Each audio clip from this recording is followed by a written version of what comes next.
Tribes பார்வையாளர்களுக்கு வணக்கம். இன்று நம்மோடு இணைந்துள்ள சிறப்பு விருந்தினர் பத்திரிகையாளர் திரு எழிலரசன் அவர்கள். வாருங்கள், அவரோடு உரையாடலாம். சார் வணக்கம். வணக்கம். அதிமுகவிற்குள் நடக்கின்ற அந்த கலைபுரங்கள் ஒரு உச்சகட்டத்துக்கு வந்துருச்சு, ஒரு கிளைமேக்ஸுக்கு வந்தது மாதிரி தான் தெரியுது. ஏற்கனவே 25 எம்எல்ஏக்கள் தமிழக வெற்றி கழகத்திற்கு ஆதரவாக எடப்பாடி பழனிசாமியால் நியமிக்கப்பட்ட கொறடாவான அக்ரி கிருஷ்ணமூர்த்தி அவர் தாவேகாவுக்கு எதிராக வாக்களிக்கணும்னாரு. ஆனால் எஸ்பி வேலுமணி, சிவி சண்முகம் தலைமையிலான இந்த குழு 25 எம்எல்ஏக்கள் ஆதரவாக வாக்களித்தார்கள். எடப்பாடியினுடைய உத்தரவு எங்களை கட்டுப்படுத்தாது, ஒரு வடமடிக்கிற பேப்பருக்கு இருக்கிற மதிப்பு கூட அவருடைய உத்தரவுக்கு கிடையாது அப்படின்னு சிவி சண்முகம் பேசினாரு. ஆனால் இன்றைக்கு அந்த டோன் மாறி இருக்கிறதோ அப்படின்ற கேள்வி வருது.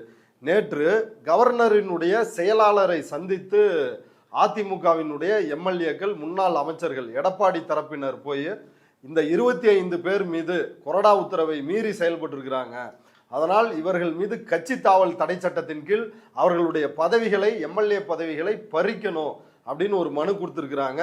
கவர்னர் கேரளா போயிருக்கிறாரு அங்க பதவியேற்பு விழாவுக்காக. இப்ப கவர்னர் வந்தவுடன் எடப்பாடி சந்திக்க இருக்கிறதா ஊடகங்கள் செய்தி வெளியிடுறாங்க. இப்ப இப்படிப்பட்ட சூழல்ல நேற்று எடப்பாடி ஒரு அறிக்கை வெளியிடுறாரு. பதவிக்காக, அமைச்சர் பதவிக்காகவும் வாரிய பதவிக்காகவும் கட்சிக்கு துரோகம் செய்து விட்டார்கள், நான் கட்சியை காப்பாற்றுவதற்கு எந்தவித தியாகத்தையும் செய்ய தயார் அப்படின்னு ஒரு அறிக்கை வெளியிட்டிருக்கிறாரு. அதற்கு பதிலளிக்கும் விதமாக இன்றைக்கு இந்த 25 எம்எல்ஏக்களினுடைய குழு தலைவராக இருக்கக்கூடிய எஸ்பி வேலுமணி அவர் என்ன சொல்றாருன்னா, எடப்பாடியுடன் பேச்சுவார்த்தைக்கு தயார், உங்கள்கிட்ட நீங்க எந்த தியாகமும் செய்ய தயார்னு சொல்றீங்க, உங்கள்கிட்ட ஒரே ஒரு கோரிக்கை மட்டும்தான் வைக்கிறோம், போங்க போங்க அப்படின்னு சொல்றதை நிறுத்துங்க, வாங்க வாங்க அப்படின்னு கூப்பிடுங்க அப்படின்னு எஸ்பி வேலுமணி சொல்லி இருக்கிறார். எதற்காக இவ்வளவு தீவிரமா பேசிட்டு இருந்தவங்க, இப்படி எடப்பாடியெல்லாம் ஒண்ணுமே இல்லை அப்படின்னு பேசிட்டு இருந்தவங்க இன்றைக்கு இப்படி பேச ஆரம்பித்திருக்கிறார்கள். கேசி வீரமணி எம்எல்ஏ, அவருடைய மாவட்ட செயலாளர் பதவியும் பறிக்கப்பட்டுருச்சு. அவர் இன்றைக்கு எடப்பாடியோடு போய் சேருகிறார் அப்படின்ற ஒரு செய்தி வந்துச்சு. ஆனா அவர் தான் பொதுச் செயலாளர், ஆனா நான் இன்னும் அண்ணன் எஸ்பி வேலுமணி, சிவி சண்முகம் தலைமையில தான் இருக்கிறேன் அப்படின்றதையும் தெளிவுபடுத்தி இருக்கிறார். என்ன நடக்குது அதிமுகவிற்குள், அடுத்து என்ன நடக்கும்? இல்ல, கேசி வீரமணி சொல்லியிருக்கிறது தெளிவுபடுத்தின மாதிரி இல்ல. அவர் பயங்கர குழப்பத்துல இருக்காரு. அவர் மட்டும் இல்ல, மேலும் அதுல இருக்கிற 24 எம்எல்ஏக்கள் எல்லாருமே பெரிய குழப்பத்துல இருக்காங்க. அதுக்கு அடிப்படை காரணம் சிவி சண்முகம் அது வடமடிக்கிற பேப்பர் கூட கிடையாது, இவருடைய எடப்பாடி பழனிசாமியோடைய உத்தரவு அப்படின்னு அவர் சொல்றாரு. ஆனா உண்மையிலேயே நாம் இது தொடர்பாக இந்த ஆன்டி டிஃபெக்ஷன் லா, கட்சி தாவல் தடை சட்டம் தொடர்பாக இப்போ அதிகமான கட்டுரைகள் வந்திருக்கு. கடந்த 2 வாரமாவே அது வந்துகிட்டு இருக்கு. ஏன்னா ராகவ் சதா அப்படின்னு சொல்லிட்டு ஆம் ஆத்மி கட்சியில இருந்து ஒரு 7 எம்பிக்கள் அவருடைய தலைமையில போயிட்டு பிஜேபியில சேர்றோம் அப்படின்னு சொல்லி போன வாரம் ஒரு 2 வாரத்துக்கு முன்னாடி அந்த மாதிரி வந்த போது அப்போ நிறைய ஆன்டி டிஃபெக்ஷன் லாவை பத்தி கட்டுரைகள், ஆங்கில கட்டுரைகள்லாம் வந்துச்சு. இப்போ மறுபடியும் இப்போ இந்த ஏடிஎம்கேவோட ஃபேக்ஷன் புது பிரிவு வந்திருக்கிறதுனால இப்போ திருப்பியும் நிறைய கட்டுரைகள் எழுதிக்கிட்டு இருக்காங்க. இப்போ அதெல்லாம் வச்சு நம்ம பார்க்கும்பொழுது என்ன சொல்றாங்க அப்படின்னா, சட்டம் என்ன சொல்லுது அப்படின்றத விளக்குறாங்க, கடந்த தீர்ப்புகள் என்ன சொல்லுது அப்படின்றதெல்லாம் எழுதுறாங்க. இது எளிதா முடியக்கூடிய விஷயம் கிடையாது. இவங்க நினைக்கிற மாதிரி விஜயை ஆதரிச்சிட்டோம், ஓட்டு போட்டோம், நமக்கு அதில் அமைச்சரவையில் இடம் கிடைச்சிரும், நம்மளாம் அமைச்சராகிடலாம் அப்படின்னு அந்த சிவி சண்முகத்துடைய ஆதரவாளர்கள், ஆதரவு எம்எல்ஏக்கள் நினைக்கிறாங்க அப்படின்னா அது சட்டம் அனுமதிக்காது அப்படின்றதான் அதுல தெரியுது. இதுல நிறைய லேயர்ஸ் இருக்கு. இவங்க எது வரைக்கும் சரி பண்ணியிருக்காங்க அப்படின்னா, முதல்ல இருக்கிற ஒரு லேயர் அது சபாநாயகரிடம் போயிட்டு அவருடைய ஒப்புதலை பெற்ற முடியும் அப்படின்ற அந்த ஒரு ஆறுதல், அது மட்டும் தான் அவங்களுக்கு இருக்கு. அதுக்கு மேல நீதிமன்றங்கள் இருக்கு, அதுக்கு மேல இது எலெக்ஷன் கமிஷன் இருக்கு. இவங்க எல்லாரும் தான் அதை முடிவு பண்ற மாதிரியான சூழ்நிலைகள் வரும். அப்படிலாம் வரும்பொழுது இவங்களுடைய விஷயம் எந்த அளவுக்கு நிற்கும் அப்படின்னா பெரிய கேள்விக்குறி தான். ஓகே, ஜேசிடி பிரபாகர் சபாநாயகர்கிட்ட இன்னைக்கு அவர் பத்திரிகையாளர்கள்ட்ட என்ன சொல்றாருன்னா, அந்த மனு ஆய்வில் இருக்கிறது, அது குறித்து முடிவெடுப்போம் அப்படின்னு. இதை எதிர்பார்த்த ஒரு பதில் தான். அவர் இதை தான் சொல்ல போறாருன்னு, இதை அப்படியே ஆய்வுல வச்சு இந்த ஆதரவை தக்க வச்சுக்கதான் அவங்க. இல்ல, இப்போதைக்கு ஒரு குறுகிய ஒரு ஷார்ட் டேர்முக்கு டிவிகே ஆட்சிக்கு பாதிப்பு கிடையாது. ஆனா நீண்ட காலத்துக்கு இந்த ஆதரவு இருக்குமா அப்படின்னா அது சொல்ல முடியாது. இல்லைன்னு கூட சொல்லலாம். அதுக்கு என்ன காரணம் அப்படின்னா, இந்த சட்டமன்றத்துக்குள்ளார அவர் எடுக்கிற முடிவு, சபாநாயகர் எடுக்கிற முடிவு இப்போதைக்கு ஒரு தற்காலிகமான இது. ஆனா இதை எதிர்த்து அவங்க நீதிமன்றத்துக்கு போவாங்க. அப்படி வரும்போது சட்டம் என்ன சொல்லுது, ஆன்டி டிஃபெக்ஷன் லாவோடைய அடிப்படை சாராம்சம் என்ன அப்படின்னு எழுதியிருக்காங்க கட்டுரைகள்ல. கட்சி தாவல் தடை சட்டத்தினுடைய அடிப்படை அது என்ன சொல்லுது? ஆமா, அது என்னன்னா, இந்தியான்றது வந்து ஒரு ஜனநாயக நாடு. ஜனநாயகத்துக்கு அடிப்படையானது இந்தியாவோட என்ன அப்படின்னா அரசியல் கட்சிகள். ஓகேங்களா, பொலிட்டிக்கல் பார்ட்டிஸ். அப்போ பொலிட்டிக்கல் பார்ட்டிஸுக்கு தான் ஸ்ட்ரக்சர் இருக்கு, தலைவர் இருக்காங்க, கொள்கைகள் இருக்கு, பிரின்சிபல்ஸ் இருக்கு. அந்த பொலிட்டிக்கல் பார்ட்டி தான் கேண்டிடேட்ஸ் போடுறாங்க, வேட்பாளர்களை போடுறாங்க. அந்த தலைவர் தான் அவங்க கையெழுத்து போட்டு ஃபார்ம்லாம் ஃபில் பண்ணி வேட்பாளர்களாக நிறுத்துறாரு. அப்போ அந்த மக்கள் அந்த கட்சிக்கு, அந்த கட்சி சொல்ற வாக்குறுதிக்கு, அந்த கட்சியுடைய கொள்கைக்கு, அதுக்கு தான் வாக்களிக்கிறாங்க. அதுதான் வந்து ஜனநாயகத்தினுடைய அடிப்படை. அப்ப அதோடைய தூண் அப்படின்னு சொன்னா, ஜனநாயகத்துடைய தூண் அப்படின்னு சொன்னா அரசியல் கட்சிகள் தான். ஓகேங்களா, அதை எடுத்துட்டு நீங்க வெறும் எம்எல்ஏக்கள் எண்ணிக்கை அப்படின்ற அடிப்படையில இல்ல சட்டமன்ற கட்சி அப்படின்ற வேட்பு மனு தாக்கல்லையே கையெழுத்திடுறவர் அந்த கட்சி தலைவர் அல்லது பொதுச் செயலாளர், யார் அதிகாரம் படைத்தவரோ அவர் தான் அந்த ஏ ஃபார்ம் பி ஃபார்ம் அதுல வந்து கையெழுத்திடுறாரு. அப்படின்னா அதோட உச்சபட்ச அதிகாரம் ஒரு கட்சியை பொறுத்த வரைக்கும் கட்சி தலைவர், கட்சியோட கொள்கை அமைப்பு இதுக்கு தான் இருக்கு. சட்டமன்ற கட்சிக்கு தான் அதிக வலு இருக்கு அப்படின்ற மாதிரி சிவி சண்முகம், எஸ்பி வேலுமணி பேசிக்கிட்டு இருக்காங்க. அந்த தரப்பு பேசுறது சரியான அணுகுமுறை கிடையாது. ஏன்னா சட்டமன்ற கட்சியை விட கூடுதல் அதிகாரம் உள்ளது பொலிட்டிக்கல் பார்ட்டி தான், அரசியல் கட்சி தான். அந்த வகையில பார்த்தா இவர் வந்து எடப்பாடி பழனிசாமியோட கையில தான் அது இருக்கு, அரசியல் கட்சி இருக்கு, அதாவது அதிமுக இருக்கு. அப்ப அவரு தான் யாரு வந்து சட்டமன்ற கட்சி தலைவர், யாரு கொறடா இல்ல மற்ற பொறுப்பாளர்கள் அப்படின்னு நியமிக்கிறது அவங்க தான், கட்சியோட தலைவர் தான். அப்போ இது என்ன சொல்றாங்க அப்படின்னா, நீங்க வந்து ஒரு கட்சியினுடைய கொள்கையை சொல்லி, ஒரு கட்சியினுடைய வாக்குறுதிகள் இதையெல்லாம் சொல்லி மக்கள்கிட்ட போய் நீங்க ஓட்டு கேட்குறீங்க, மக்கள் அதை நம்பி தான் உங்களுக்கு ஓட்டு போடுறாங்க. அப்போ நீங்க அப்படி ஓட்டு வாங்கிட்டு திடீர்னு நான் வந்து வேற ஒரு கட்சிக்கு நான் ஆதரவு தெரிவிக்கிறேன், இல்லை இன்னொரு கட்சிக்கு நான் போய் சேர்றேன் அப்படின்னு சொல்றது வந்து மக்கள் கொடுத்த தீர்ப்பை நீங்கள் வந்து அவமதிக்கிறதா அர்த்தம், அதை மதிக்கலன்னு அர்த்தம், ஏமாத்துறீங்கன்னு அர்த்தம் அப்படின்னு தான் அந்த சட்டத்தினுடைய சாராம்சம். எதனால கட்சி தாவல் தடை சட்டம் வருது அப்படின்னா அது இந்த அடிப்படையில். இந்த இலக்கணத்தெல்லாம், இந்த அடிப்படையெல்லாம் நீங்க வச்சு பார்த்தோம்னா இவங்க செஞ்சிருக்கிறது முழுக்க முழுக்க சட்ட மீறல். ஓகேங்களா, இவங்க முதல்ல அவரு ஏற்கனவே எடப்பாடி பழனிசாமி அவர் கொறடா உத்தரவு போட்டாரு, கொறடாவுடைய உத்தரவு எல்லோருக்கும் தெரியப்படுத்தப்பட்டு விட்டது அப்படின்னு சொல்லிட்டு மீடியாவிலேயே அக்ரி கிருஷ்ணமூர்த்தி சொன்னாரு. ஆமா, எஸ்எம்எஸ், இமெயில், பதிவு தபால் எல்லாம் மூலமா எல்லாமே பண்ணிட்டு பேட்டியும் கொடுத்துட்டாரு டிவியில. அப்ப அவங்க வந்து என்ன சொல்லலாம், ஒரே ஒரு வாய்ப்பு அவங்களுக்கு என்ன இருக்குன்னா, இந்த தகவல் எங்களுக்கு வந்து சேரல அப்படின்னு மட்டும்தான் அவங்களால சொல்ல முடியும். ஆனா அதுவும் வாய்ப்பு இல்லை, ஏன்னா இவங்க எல்லாத்தையுமே வெளிப்படையா செஞ்சிட்டாங்க. பதிவு தபால் முதற்கொண்டு போட்டிருக்காங்க, இமெயில் முதற்கொண்டு எல்லாமே செஞ்சுட்டாங்க, அனுப்பிட்டாங்க. அப்படின்னா அந்த வாய்ப்பும் அவங்களுக்கு இல்லை. அப்படின்னா இவங்க வந்து கவர்னர் போய் சொல்றாங்க, நீதிமன்றத்துக்கு போகுது, இல்லை அதுக்கு மேல பெரிய பெரிய பிரச்சனை ஆகுது அப்படின்னா இந்த 25 பேருடைய பதவி நீக்கப்படுவதற்கு தான் வாய்ப்புகள் அதிகமா இருக்கு. ஏற்கனவே ஆளுநர் தரப்புல என்ன சொன்னாங்க அப்படின்னா, குதிரை பேரம் நடந்துவிடக் கூடாது, அதனாலதான் 118ன்ற அந்த நம்பரை வந்து கேட்கிறேன். எந்த கட்சிக்கும் வந்து 118 பேர் ஆதரவு இருக்கு அப்படின்னு உரிமை கோரினாலும் அவர்களை ஆட்சி அமைக்க அழைப்பேன் அப்படின்னு ஆளுநர் சொன்னாரு. அதன்படி பார்த்தால் அமமுக எம்எல்ஏ அங்க போர்ஜரி லெட்டர் கொடுத்து ஏமாத்திட்டாங்க அப்படின்னு ஆல்ரெடி புகார் இருக்குது. அவர் சட்டமன்றத்திற்கு வந்து தாவேக ஆதரவாளராக மாறிவிட்டார். முதலமைச்சர் தான் என்னை காப்பாற்றணும்னு வெளிப்படையாக பேசிவிட்டார். இப்ப அந்த பிரச்சனை இருக்குது.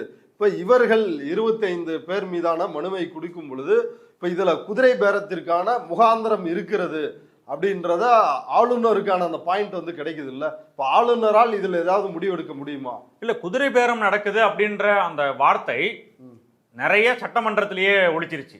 நிறைய சட்டமன்ற உறுப்பினர்கள் பேசிட்டாங்க.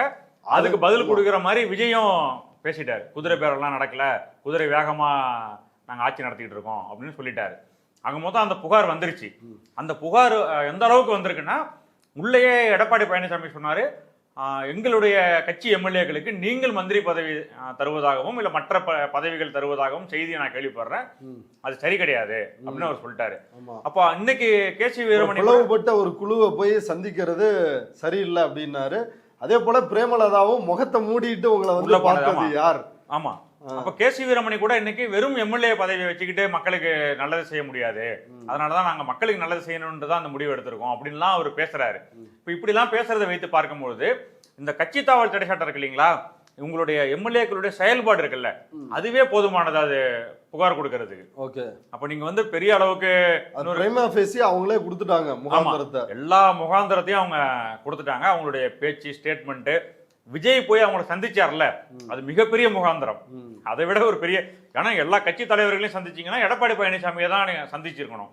ஆனா ஒரு ஒரு குழுவை போய் சந்திக்கிறாரு அப்படின்னும் போது அதுவே பெரிய முகாந்திரம். இதெல்லாம் வச்சுட்டு அவங்க போய் சொன்னாங்க அப்படின்னா இன்னொரு ஒரு ஒரு தவறான புரிதல் ஒண்ணு இருக்கு. 2/3 மெஜாரிட்டி இருந்தாலே இவங்களால முடிவெடுத்துற முடியும், சட்டமன்ற கட்சியால முடிவெடுத்துற முடியும் அப்படின்னு சொல்லப்படுகிற கருத்து இருக்குல்ல. 32 பேர் இல்ல 25 பேர் தான் இருக்கிறாங்க. 32 பேர் எம்எல்ஏக்கள் இருந்தால் இவங்களால சுயேட்சையா முடிவு எடுத்திருக்க முடியும். அதுவே முடியாதுன்ற மாதிரி இப்ப சட்ட நிபுணர்கள் எழுதுறாங்க. அதாவது வெறுமனே சட்டமன்றத்துல இருக்கிற லெஜிஸ்லேட்டிவ் அந்த பார்ட்டில அவங்களே அதாவது 3/2 பங்கு எங்களுக்கு ஆதரவு இருக்கு, நாங்களே முடிவு பண்ணிக்கலாம் அப்படின்னு கூட சொல்ல முடியாது. அந்த பார்ட்டி ஒரிஜினல் பொலிட்டிக்கல் பார்ட்டி இருக்குல்ல, அதுலயும் ஸ்பிளிட் இருக்கணும், அது போய் இன்னொரு கட்சியில சேர்ற மாதிரி இருக்கணும், அதுல இந்த 2/3 எம்எல்ஏக்கள் அவங்களுடைய அப்ரூவல் இருக்கணும், இந்த மாதிரிலாம் அதோட ப்ரொவிஷன்ஸ் இருக்கு. அதனால இவங்க வெறுமனே இப்படி எடுத்துட்டு போயிட்டு பதவிக்காக போனா அதுலயும் சிக்கல் இருக்கு. ஆக மொத்தம் அப்ப வந்து ஆம் ஆத்மி ராகவ் சத்தா அவர் 9 ராஜ்யசபா எம்பிக்களில் 7 பேர் போய் சேர்ந்தாங்க. அவர்களுக்கும் இந்த மாதிரி சிக்கல் இருக்கா? எல்லாருக்கும் இந்த மாதிரி சிக்கல் இருக்கு, அதான் எழுதிட்டு இருக்காங்க. ஸ்பிளிட் அப்படின்றது வந்து வெறும் லெஜிஸ்லேட்டிவ் பார்ட்டில மட்டும் வர ஸ்பிளிட் கிடையாது, சட்டமன்ற எம்எல்ஏக்களுக்கு வர்ற ஸ்பிளிட் மட்டும், சட்டமன்ற கட்சியில மட்டும் நடக்கிற ஸ்பிளிட் 2/3 அதை மட்டும் வச்சுட்டு நீங்க பேசிட்டு இருக்க கூடாது. வெறுமனே இதுல இருக்க பெர்சன்டேஜ், அதாவது எம்எல்ஏக்களுடைய சதவீதம் எவ்வளவு இருக்கு அப்படின்ற அடிப்படையில் அதை பார்க்க கூடாது. கட்சியில அது என்ன ஸ்பிளிட் ஏற்படுத்துது கட்சியில, ஏன்னா நான் ஏற்கனவே சொன்னேன்ல, அடிப்படையே பொலிட்டிக்கல் பார்ட்டி தான், அதுக்கு கீழே தான் இது சட்டமன்ற கட்சி. சட்டமன்ற கட்சி பொலிட்டிக்கல் பார்ட்டியை விட மேலானது அப்படின்னு கிடையாது.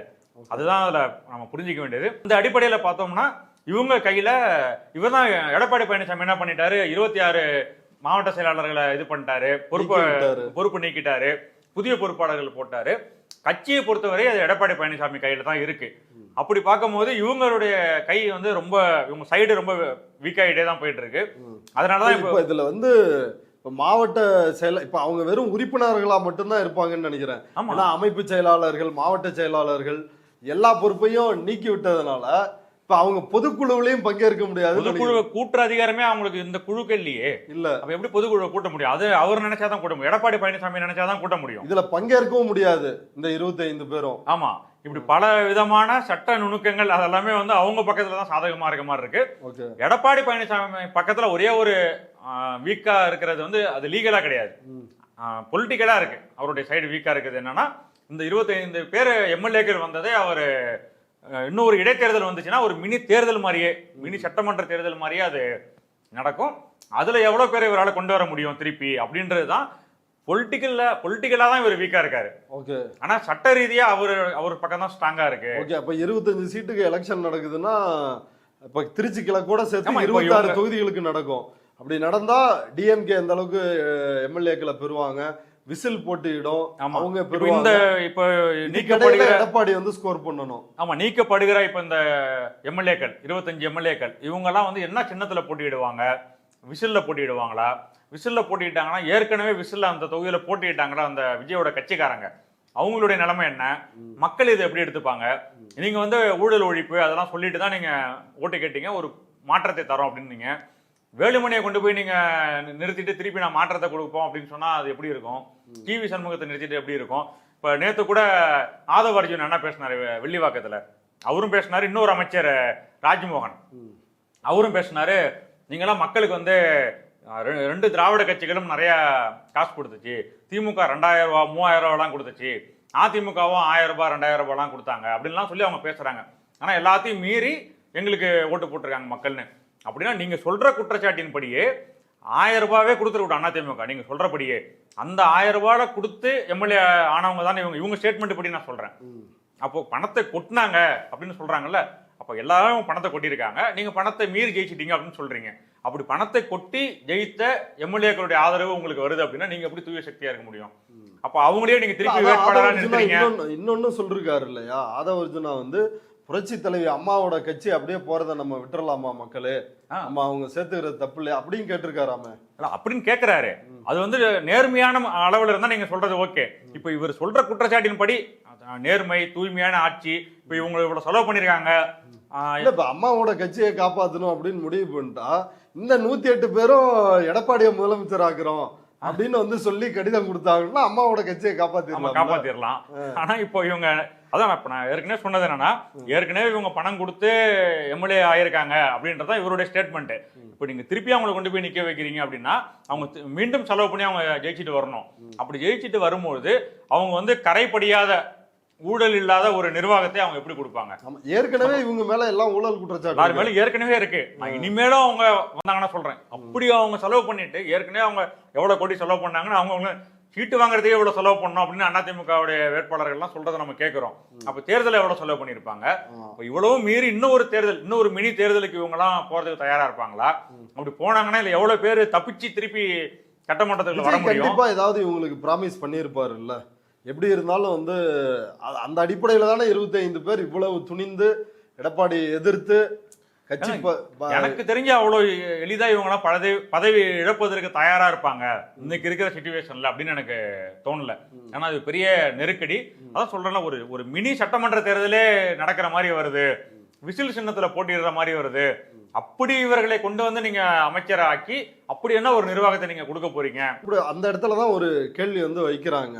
இப்ப அவர்களில் அமைச்சர் பதவி கொடுத்துட்டு அதுக்கு பிறகு இப்போ ஒருத்தர் வந்து எம்எல்ஏ பதவி இல்லாம இருந்தாலும் அவரை அமைச்சரா, எம்எல்ஏவாக இல்லாத ஒருவரை அமைச்சராக நியமிப்பதற்கான அதிகாரம் முதல்வருக்கு வந்து இருக்குது. இப்ப அதன் அடிப்படையில ஒரு 10 பேரை அமைச்சரா ஆக்குறாங்கன்னு வைங்களேன். இப்படி ஆக்கின பிறகு அவர்கள் அதே போல இடைத்தேர்தலை சந்தித்து எம்எல்ஏ ஆகிறதுல என்ன பிரச்சனை இருக்க போகுது? விஜய் அந்த ஆப்ஷன் எடுக்க மாட்டாரா?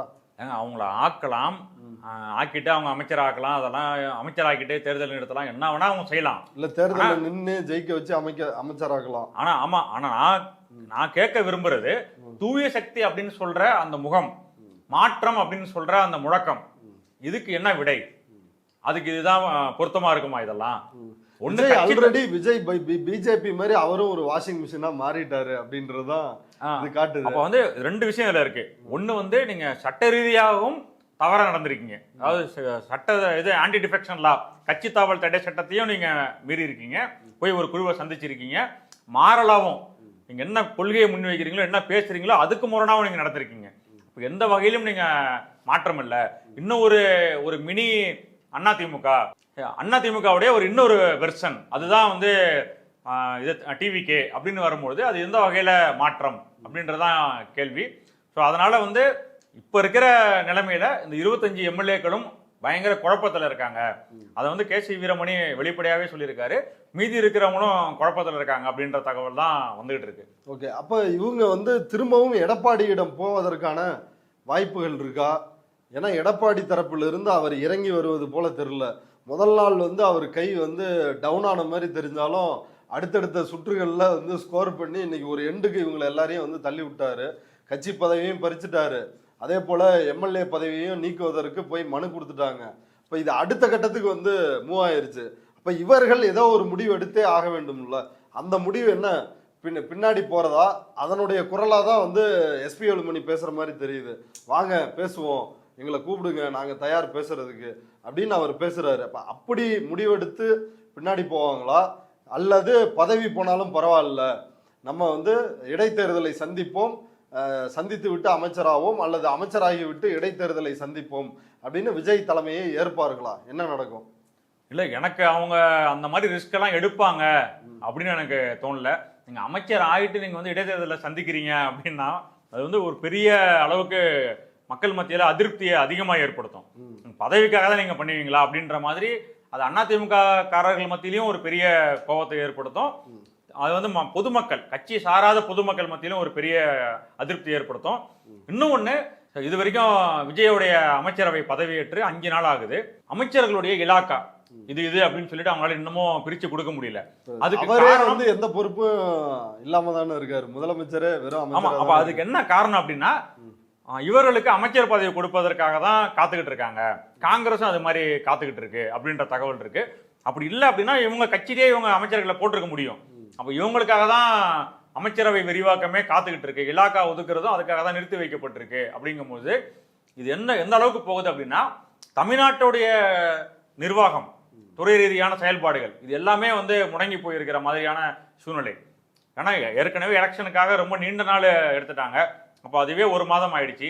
இப்போ எலெக்ஷன் ப்ராசஸ்லாம் முடிஞ்சு ஒரு வாரம் ஆகுது. இப்போவும் அவங்க நிர்வாகம் இல்லை அப்படின்னா எப்படி முக்கிய துறைகள்லாம் இருக்கு. அப்போ அந்த மாதிரி துறைகள்லாம் எப்படி செயல்படும்? அது இதுக்கு உங்களுடைய அரசியல் காரணங்களுக்காக இவங்களுக்கு வந்து ஒரு கட்சி சப்போர்ட் வேணும், அது இன்னொரு கட்சியை உடைச்சி அதுலேருந்து வரணும் அப்படின்ற காரணத்துக்காக இந்த மாதிரி வந்து தமிழ்நாட்டு மக்களையே ஒரு இன்னலுக்கு உள்ளாக்குறது வந்து சரியான அணுகுமுறை கிடையாது. அதான் இதை பேச வேண்டிய ஊடகங்கள் வந்து அவர் டிஃபன் பாக்ஸோட வராரு வீட்டுல இருந்து மதியம். அதாவது ஏஐல போட்டு போட்டோ எல்லாம் பண்ணி டிஃபன் பாக்ஸ் வச்சுட்டு சாப்பிடுறாரு. டிஃபன் பாக்ஸ் வந்து அந்த முதலமைச்சர் டேபிளே வச்சுட்டு தான் சாப்பிடணுமா? உள்ள அதுக்குன்னு தனியா ரூம் இருக்கு. எல்லாம் பயங்கரமா பாராட்டுறாங்க. இதெல்லாம் அதாவது செயல்பாடுகளை அதெல்லாம் இவங்க பாராட்டுறதை விட்டுட்டு சும்மா அவரு வராரு போறாரு, காலையில இருந்து உட்காந்துருக்காரு, 4 மணி வரைக்கும் உட்காந்துருக்காரு. முதலமைச்சர் வந்து 4 மணி வரைக்கும் உட்காந்துருக்கலாம் கிடையாது. எங்க போனாலும் முதலமைச்சருக்கு இரவு நேரத்துல கூட வேலை இருக்கும். ஏன்னா எந்த நேரத்துல என்ன பிரச்சனை வேணா வரும், எந்த தகவல் வேணா வரும். அதுக்கு முகம் கொடுக்கறதுக்கு அவங்க தயாரா இருக்கணும், அதை எதிர்கொள்றதுக்கு. ஆனா இவங்க காலைல 10 மணிக்கு வராரு, 4 மணிக்கு போறாரு, மதியம் சாப்பிடுறாரு அப்படின்ற தகவல் எல்லாம் பாராட்டுறாங்க. ஆமா, அது மாதிரி ஏற்கனவே இருந்த திட்டங்களை செயல்படுத்துறாரு. ஏற்கனவே இருந்த அறிவிப்புகளை இதெல்லாம் நீங்க வந்து கண்டிப்பா நான் பார்ப்பேன். 21 வயசுக்கு மேலதான் வந்து மதுக்கடையில மது வாங்க முடியும் அப்படின்றது ஏற்கனவே இருக்கு. அதையே திருப்பி ஒரு அறிவிப்பா கொடுத்துட்டு பயங்கரமா செய்யறாங்க. அது மாதிரி வந்து ஒரு போலீஸ்காரரு எல்லா ரவுடியும் கூட்டி வச்சுட்டு மிரட்டுறாரு, இனிமே யாராவது தப்பு செஞ்சீங்கன்னா பின்னிருவேன் அப்படின்னு சொல்றாரு. இந்த மாதிரியான செய்திகள்லாம் வந்துட்டு இருக்கே தவிர அடிப்படையான நிர்வாக செயல்பாடுகள், துறை ரீதியான செயல்பாடுகள் அதெல்லாம் வந்து நடக்கவே இல்லை. ஏன்னா அமைச்சர்களே இல்லை. அப்போ அதிகாரிகளுடைய பிடியில், அதிகாரிகளுடைய ஆதிக்கத்துல தான் எல்லாமே நடந்துட்டு இருக்கும்போது அது எப்படி நடந்துட்டு இருக்கும்? ஆமா, இப்ப இது குறித்து, இந்த பிரச்சனை குறித்து இப்ப நீங்க குறிப்பிட்ட மாதிரியே அமைச்சர்கள் 9 பேருக்கு என்ன இலாக்கா ஒதுக்குறது அப்படின்றது குறித்தும், இப்ப ஏடிஎம்கேல ஒரு விஜய் அணி இருக்குல்ல, அந்த அணிக்கு என்ன பொறுப்பு வழங்கலாம் அப்படின்றது குறித்தும் இப்போ புதிதாக நியமிக்கப்பட்டுள்ள தலைமை வழக்கறிஞர், அரசு தலைமை வழக்கறிஞர் விஜய் நாராயணன் அவர்கிட்ட வந்து விஜய் வந்து என்ன செய்யலாம் அப்படின்னு ஆலோசனை கேட்டிருக்கிறதாவும் செய்திகள் வருது. என்ன செய்யணும்? அமைச்சரவை விரிவாக்கம் செய்யணும். அவங்களுக்கு என்னென்ன டிபார்ட்மெண்ட் ஒதுக்கி கொடுக்கணும். சட்ட ரீதியா இப்ப அவங்களுக்கு பொறுப்பு கொடுத்தா இப்ப அந்த பிராமிஸ் இல்லாம 25 பேர் ஆதரிச்சுக்க மாட்டாங்கல்ல. அந்த பிராமிஸ் இல்லாம அதான் எனக்கு ரவிக்குமார் எழுதியிருக்காரு.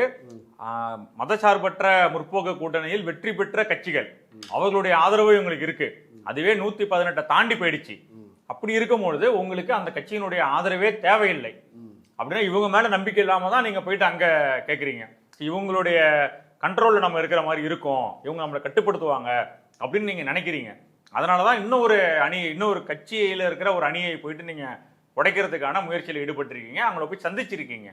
இப்ப அவங்களையும் கொண்டு வந்து நீங்க அமைச்சராக்குவோம், அது வரைக்கும் இப்படிதான் இருக்கும் அப்படின்றது. இதுக்காக நீங்க என்ன சட்ட வல்லுநர்களை கேட்டாலும் சரி, எல்லாருமே எழுதுறது மிகப்பெரிய தவறு நடந்துருச்சு, கொறடா உத்தரவை மீறினது பெரிய தவறு, என்ன விளக்கம் கொடுத்தாலும் அது வந்து பதவிக்காக தான் அப்படின்றதுதான், பதவிக்காக தான் செய்யறாங்க அப்படின்றதுதான் இறுதியா போய் முடியும். அப்படி நடந்தால் இவர்கள், அதாவது திமுக கூட்டணி கட்சிகள் இன்றைக்கு போய் தாவேகா அரசை ஆதரிப்பவர்கள் அவர்கள் பின்வாங்குவதற்கு வாய்ப்பு இருக்கா? காங்கிரஸை பார்த்தா அப்படி தெரியல. அவங்க ராஜேஷ்குமார் சட்டமன்ற குழு தலைவருக்கும் அதே போல விஸ்வநாதன் மேலூர் தொகுதி எம்எல்ஏ இவங்களுக்கு அமைச்சரவையில் இடம்பெறுவதற்கு வாய்ப்பு இருக்கு அப்படின்னு சொல்லி பேசுறாங்க. 59 ஆண்டுகளுக்கு பிறகு அமைச்சராகும் காங்கிரஸ் அப்படின்னு வந்து பேசுறாங்க. அப்ப என்ன மாதிரி இந்த கூட்டணி கட்சிகள் முடிவெடுப்பாங்க?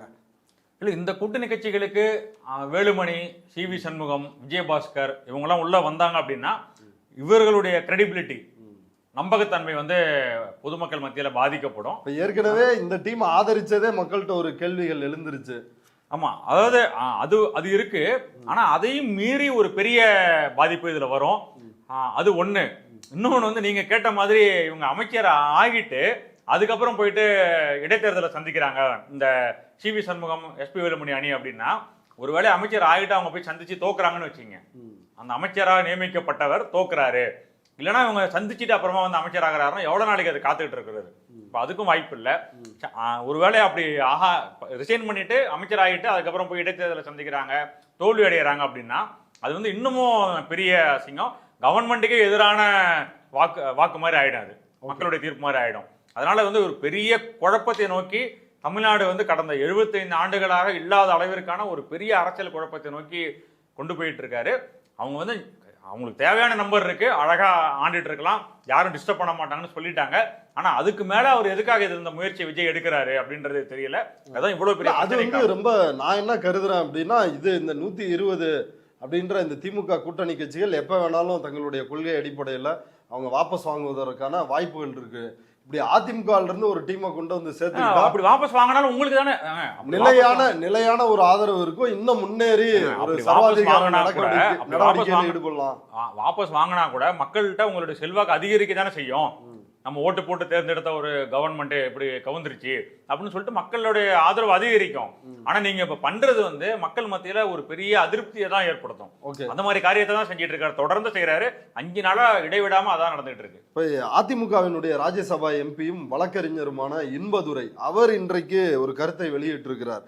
விஜய் மீது சிபிஐ வழக்கே பதிய வாய்ப்பு இருக்குது அப்படின்னு சொல்றாரு. குதிரை பேர விவகாரத்தில் முதல்வர் விஜய் மீது சிபிஐ வழக்கு பதிய வாய்ப்புள்ளது. 1993 நாடாளுமன்ற நம்பிக்கை வாக்கெடுப்பில் வெல்ல JMM, ஆமா, ஜார்க்கண்ட் முக்தி மோர்ச்சா, அதாவது ஹேமந்த் சோரனோட அப்பா கட்சி, அந்த கட்சியினுடைய எம்பிக்கள் ஆதரவை குறுக்கு வழியில் பெற்ற மறைந்த முன்னாள் பிரதமர் நரசிம்மராவ் பூட்டா சிங் மீது சிபிஐ வழக்கு பதிவு செய்தது. அதே பாணியில் தற்பொழுது விஜய் மீதும் வழக்கு சிபிஐ பதிய வாய்ப்புள்ளது அப்படின்றாரு. இதெல்லாம் எதுக்குன்னா, ஒண்ணு சிபிஐ வந்து வழக்கு பதியுது, அது வந்து அதுக்கான வாய்ப்பு இருக்கு அப்படின்னு சொல்றாரு. இன்னொன்னு வந்து சிவி சண்முகம் தரப்புல நம்பி போயிட்டு இருக்கிற எம்எல்ஏக்கள் நமக்கு ஒரு பெரிய, அதாவது பறக்க நினைச்சு இருக்கிறதையும் கைவிடுற மாதிரி நிலைமை வந்துடும் பாத்துக்குங்க அப்படின்னு சொல்லிட்டு ஒரு விதமான ஒரு அச்சுறுத்தல், உங்களுடைய பதவியை நீங்கள் பாதுகாத்துக்கணும்னா அங்க இருக்க முடியாது அப்படின்றத அவர் சொல்றாரு. அதுதான் எல்லாருடைய பேச்சு. ஏற்கனவே முதல் நாள் இருந்தது, இப்போ கொஞ்சம் கொஞ்சமா டைல்யூட் ஆகிட்டு வந்துட்டு இருக்கிறத வச்சு பார்க்கும்பொழுது பல ஊர்களில் மாவட்ட செயலாளர்கள், கரூர்ல கூட புது மாவட்ட செயலாளர் போய் அந்த கட்சியோட அலுவலகத்தையே வந்து, விழுப்புரத்துல கூட மாவட்ட செயலாளர் சிவி சண்முகத்தை வந்து மாத்திட்டு வேற மாவட்ட செயலாளர் போட்டுட்டாங்க. உடனே பட்டாசு வெடிச்சு கொண்டாடி அலுவலகத்தை, அதிமுக அலுவலகத்தை கைப்பற்றிட்டாங்க. புதுக்கோட்டையில விஜயபாஸ்கரை நீக்கினதுனால போலீஸ் பாதுகாப்பு யாருக்கு அலுவலகம் அப்படின்றதுனால போலீஸ் பாதுகாப்பு போட்டிருக்கிறாங்க. ஆமா, அதனால வந்து கட்சி யார் கையில் போகிறது அதை வச்சுதான் எல்லாமே முடிவாகும். தேர்தல் ஆணையம் சின்னம் எல்லாமே அதை வச்சுதான் முடிவு பண்ணோம். அந்த வகையில பார்க்கும்பொழுது எடப்பாடி பழனிசாமியுடைய சட்ட ரீதியாக அவர் வலுவா இருக்காரு, அரசியல் ரீதியாக அவருக்கு கொஞ்சம் பிரச்சனை இருக்கலாம். ஆனா அதுவும் வந்து இப்ப தற்காலிக பிரச்சனை தான். இவங்க நம்பி போறாங்க அப்படின்னா அது டிவிகேவுக்கு ஒரு பெரிய சர்க்கிளா தான் இருக்கும். இப்ப இன்றைக்கு வந்து லீமா ரோஸ் அவங்க பேட்டி கொடுத்துருக்குறாங்க. அவங்க என்ன சொல்ற, இதுல ஒரு முக்கியமான பிளேயர் அவங்க அப்படின்னு ஊடகங்கள் தொடர்ச்சியா பேசிட்டு வராங்க. மார்ட்டின் மனைவி அவங்க என்ன சொல்றாங்க அப்படின்னா, கட்சி இணையறதுக்கான வாய்ப்பை தான் நாங்க வந்து எடுத்துக்கிட்டு இருக்கிறோம், அதெல்லாம் ஒரு பிரச்சனையும் இல்லை, கவலைப்படாதீங்க. நான் ஏற்கனவே கடந்த பேட்டியில சொன்னேன், லீமா ரோஸ்க்கு அதிமுக என்ன அவங்களுக்கு பிரச்சனை, அவங்க வந்து கட்சியில சேர்ந்த 1 மாசம் ஆகுது, வந்து சேர்ந்த உடனே சட்டமன்ற உறுப்பினர் பதவி, ரொம்ப காலமா எம்ஜிஆர் காலத்துல இருந்து இருக்கிற சாதாரண தொண்டர்கள் அந்த கட்சியில் இன்னமும் சாதாரணமா தான் இருந்துட்டு இருக்காங்க. மகளிர் அணியில இணைச் செயலாளர், மாநில இணைச் செயலாளர் பொறுப்பு வழங்கப்பட்டிருக்கு. எல்லாம் எவ்வளவு நாள்ல ஒரே மாசத்துல அவங்களுக்கு கிடைக்குது, சட்டமன்ற உறுப்பினர் ஆகிறாங்க. இப்ப அமைச்சராகவும் ஆகணும். ஏற்கனவே அவருடைய மருமகன் அங்க அமைச்சரா இருக்காரு, ஆதவ அர்ஜுனா. இப்ப இவங்களும் அமைச்சராகணும் அப்படின்ற ஆசையை தவிர இதுல வேற என்ன இருக்க முடியும்? அவங்களுக்கு பதவி கொடுத்து எம்எல்ஏ சீட்டை கொடுத்தது எடப்பாடி பழனிசாமி, அங்க போயிருக்கணும். சிவி சண்முகம் வந்து அவர் என்ன சொல்றாரு, கட்சி இவ்வளவு பெரிய கட்சி, இவ்வளவு தேர்தலா நாங்க தோத்துக்கிட்டு இருக்கோம் அப்படிலாம் சொல்றாருல்ல, அது உங்களுடைய ரோல் என்ன? அவர் முன்வைக்கிற கருத்துக்கும் நீங்க அங்க நிக்கிறதுக்கும் ஏதாவது சம்பந்தம் இருக்கா? அப்ப நீங்க நிற்பதற்கு உங்களோட தனிப்பட்ட லாப நோக்கம் தான் காரணம் அப்படின்றது வெளிப்படையா தெரியுது. அது வந்து வெளிப்படையா தெரியுதுன்றது அதிமுக இருக்கிற எடப்பாடி பழனிசாமி தரப்புமே சொல்றாங்க, இதுதான் காரணம், பதவி ஆசையை தான் காட்டியிருக்காங்க அப்படின்ட்டு. இப்போ அந்த அடிப்படையில் பார்க்கும்போது அவங்க அதுக்காக தான் அங்கே இருக்கிறாங்க, அது சரி கிடையாது அப்படின்றதான் எடப்பாடி பழனிசாமி தரப்பு சுட்டி காட்டுற விஷயம். அடுத்து அதிமுகவில் என்ன நடக்குது அப்படின்றத பார்ப்போம். இவ்வளவு நேரம் நம்முடைய பார்வையாளர்களுக்காக நேரத்தை ஒதுக்கி கருத்துக்களை பகிர்ந்துட்டதுக்கு ரொம்ப நன்றி சார்.